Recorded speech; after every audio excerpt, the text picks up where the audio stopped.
صلی اللہ علی حبیبہ سیدنا محمد و آلہ و اصحابہ وبارک وسلم۔ پارہ نمبر 22ویں پارے کا 13واں رکوع سورہ فاطر کو آج ہم شروع کر رہے ہیں اور تفسیر جلالین کے سبق نمبر 72 میں ہم حاضر ہیں۔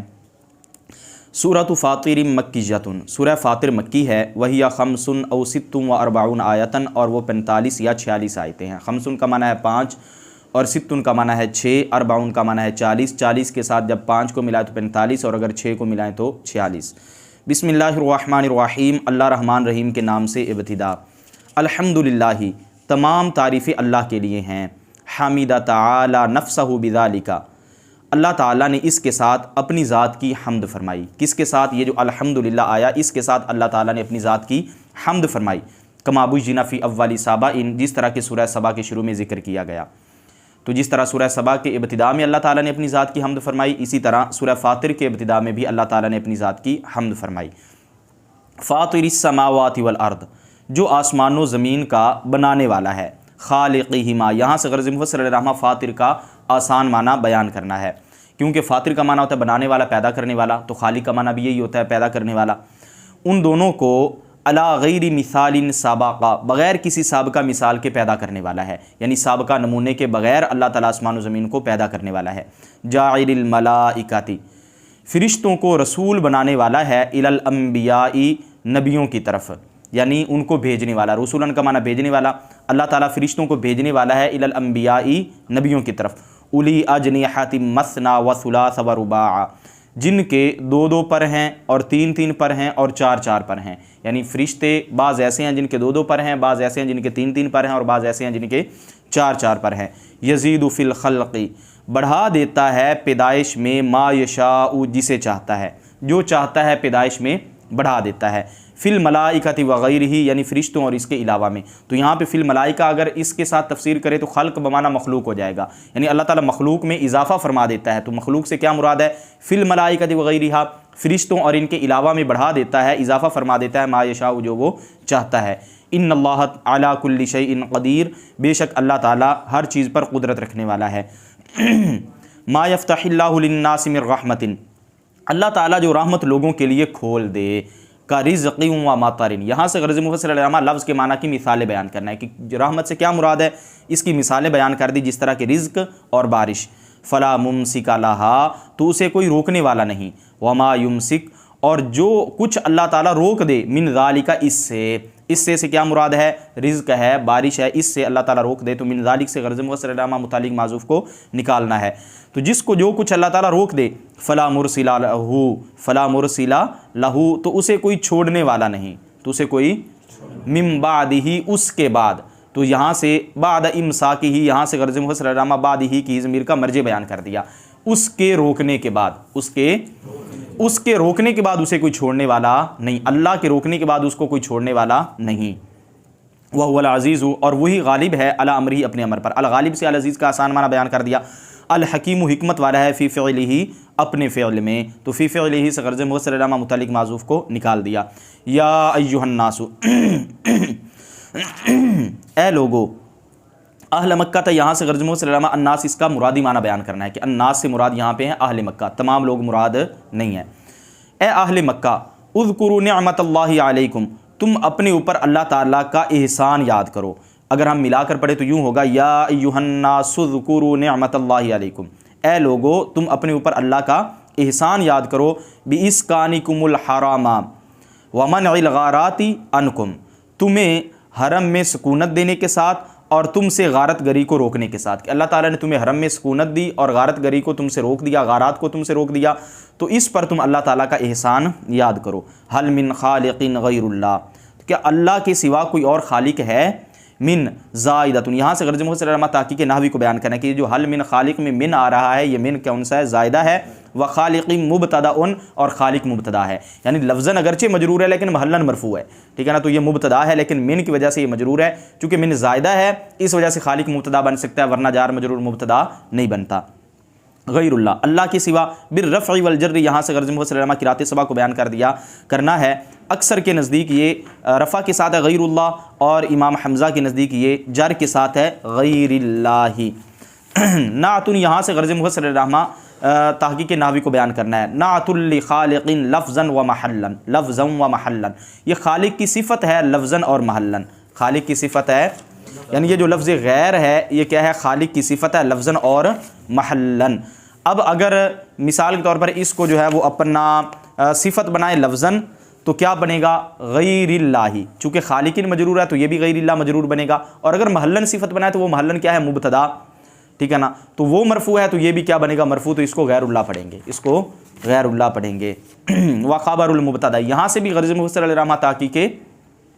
نحوی کو بیان کرنا ہے کہ وہ جو خالق مبتدا ہے اور آگے غیر اللہ یا غیر اللہ اس کی صفت ہے تو وہ موصوف اپنی صفت سے مل کر مبتدا، اور آگے، اور یہ بھی یاد رہے کہ نکرہ مبتدا تو نہیں بنتا، لیکن ہاں جب اس کی تخصیص کر دی جائے تو وہ مبتدا بن جاتا ہے، تو ایک تخصیص ہوتی ہے صفت لفظیہ کے ساتھ، تو یہاں وہ جو خالق نکرہ تھا اس کی صفت لفظیہ کے ساتھ تخصیص کی گئی، اس لیے اب اس کا مبتدا بننا جو ہے وہ کیا ہے، درست ہے، وہ مبتدا، اور آگے یرزقکم جو ہے وہ اس کی خبر ہے، یرزقکم اس کی، وخبر المبتدا یرزقکم من السماء، اور مبتدا کی خبر یرزقکم من السماء ہے۔ اب معنی کیا بنے گا کہ اللہ کے سوا کوئی اور معبود ہے، کوئی اور خالق ہے، یرزقکم من السماء، جو تمہیں آسمان سے روزی دے، المطر بارش کی، ومن الارض اور زمین سے روزی دے، النبات نباتات کی، تو یہاں سے مفعول بھی معذوف کو بیان کر دیا، المطر بھی مفعول بھی بنے گا اور النبات بھی مفعول بھی بنے گا یرزقکم کا۔ والاستفہام للتقریر، اور استفہام تقریر کے لیے ہے، اور استفہام کیا مطلب کہ لا خالق رازق غیرہ، اللہ کی سوا کوئی خالق کوئی رازق نہیں، کوئی خالق کوئی رازق نہیں ہے، کیا اللہ کی سوا کوئی اور خالق ہے، ٹھیک ہے، تو اللہ کے سوا کوئی اور خالق رازق نہیں ہے۔ اچھا جی، تو یہاں سے ایک منٹ یہ روکنا ہے اس کو۔ والاستفہام للتقریر، اور استفہام تقریر کے لیے ہے، ای لا خالق رازق غیرہ، یعنی اللہ کے سوا کوئی خالق رازق نہیں، تو یہ بات کو پکا کر دیا، یعنی پیچھے یہ تھا کہ کیا اللہ کے سوا کوئی اور خالق رازق ہے، تو اللہ کے سوا یہ بات پکی ہے کہ اللہ کے سوا کوئی خالق رازق نہیں، تو اس بات کو پکا کرنے کے لیے استفہام آیا ہے۔ لا الہ الا ہوا، اس کے سوا کوئی معبود نہیں، فانا تؤفکون، تو تم کہاں الٹے پھرے جاتے ہو، من این تصرفون عن توحیدہ، یعنی تم کہاں پھیرے جاتے ہو عن توحیدہ، اللہ تعالیٰ کی توحید سے، ما اقرارکم بانہ الخالق الرازق، تمہارے اس بات کا اقرار کرنے کے باوجود کہ بے شک وہی خالق رازق ہے۔ وَإِن يُكَذِّبُوكَ،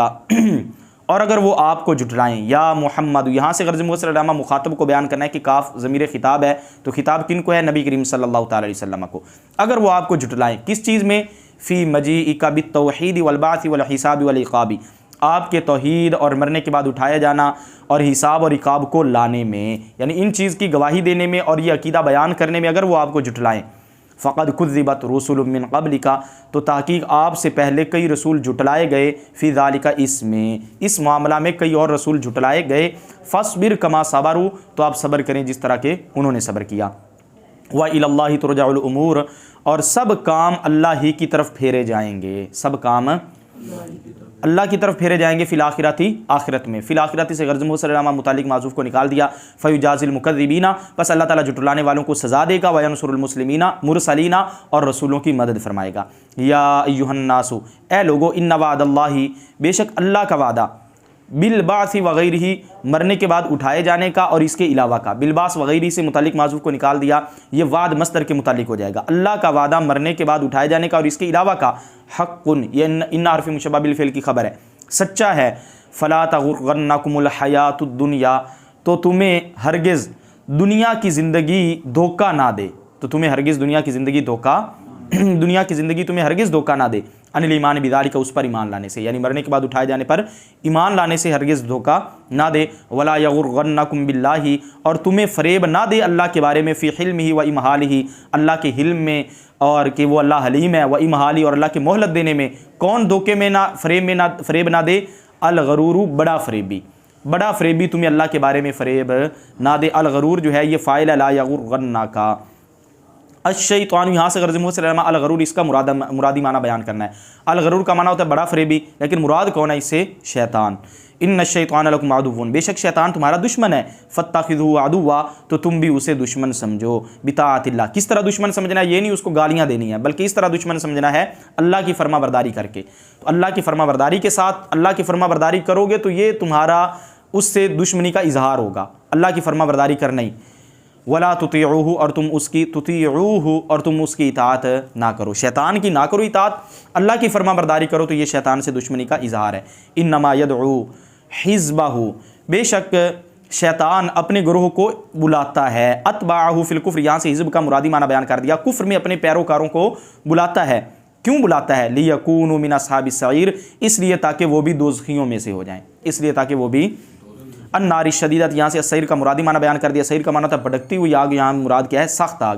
سخت آگ والوں میں سے ہو جائیں۔ الذین کافروا، وہ لوگ جنہوں نے کفر کیا، لہم عذاب شدید، ان کے لیے سخت عذاب ہے۔ والذین آمنوا وعملوا الصالحات، اور وہ لوگ جو ایمان لائے اور انہوں نے اچھے عمل کیے، لہم مغفرۃ واجر کبیر، ان کے لیے مغفرت اور بڑا ثواب ہے۔ فہذا بیان ما، بس یہ اس کا بیان ہے، لموافق الشیطانی، جو شیطان کے موافقین کے لیے ہے، وما لمخالفیہ، اور وہ جو شیطان کے مخالفین کے لیے ہے، جو شیطان کے